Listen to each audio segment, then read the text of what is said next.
అబ్బాయి నచ్చకపోతే వెనక్కి వద్దామంటే తల్లిదండ్రులు ఆదరించరు. అవును. అదే సందర్భంలో సమాజం ముందు దోష అవుతుంది. తలదించుకోవాలి. అందుకని మళ్ళీ ఇక పుట్టింటి వైపుకి ట్రై చేయరు.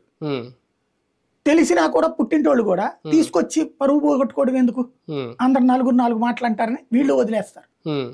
ఇప్పుడు ఒక సమస్య, ఇప్పుడు ఏంటి, పెద్ద మనిషి దిగాడు కాబట్టి ఈ టైంలో ఇట్లాంటి అన్ని కేసుల్ని కూడా వెరిఫై చేస్తే తల్లిదండ్రులకు ఆ అడ్రస్ చెప్తే ఆ కేసులు క్లోజ్ చేసేయచ్చు ముందు. అంటే పవన్ కళ్యాణ్ గారు ఇది తీసుకున్న తర్వాత, ఎందుకంటే ఆయన ఈ స్పీచ్ లోనే అన్నమాట 9 నెలల్లో సాధ్యం కాదు, నేను 9 రోజుల్లో చేసి చూపించాను, ఇమీడియట్ గా అమ్మాయి ఆచూకీ దొరికింది అనేది.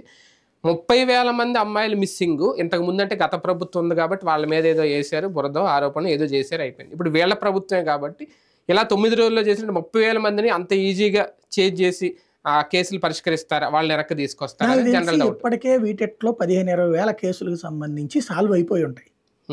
ఎందుకు అంటే నేను చెప్పాను కదా ఇంతకు ముందు కూడా, అది లవ్ ఎక్కడున్నారో ఇది తెలుసు, కేసు క్లోజ్ చేయాలి. చేయడానికి తల్లిదండ్రులు ఒప్పుకోరు, ఎందుకంటే నా కూతురు నా దగ్గరికి రాలేదుగా అంటారు. వాళ్ళని రండమ్మా అంటే నేను ఎందుకు వస్తాను అక్కడికి అంటారు.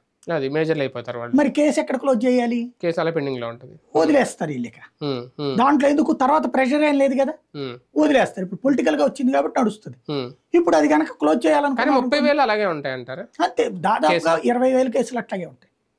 ఓ 10,000 కేసులు ఎట్లా ఉంటాయి అంటే నాకు తెలిసి ఈ ఉంటాయి ఇంట్లో అలిగి వెళ్ళిపోవడము అట్లాంటి.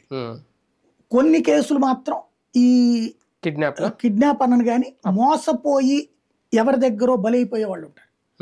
ఇప్పుడు కొంతమంది ఇంట్లో అలిగేసి వెళ్ళిపోయారు అనుకోండి, రైల్వే స్టేషన్లు, బస్ స్టాండ్లు,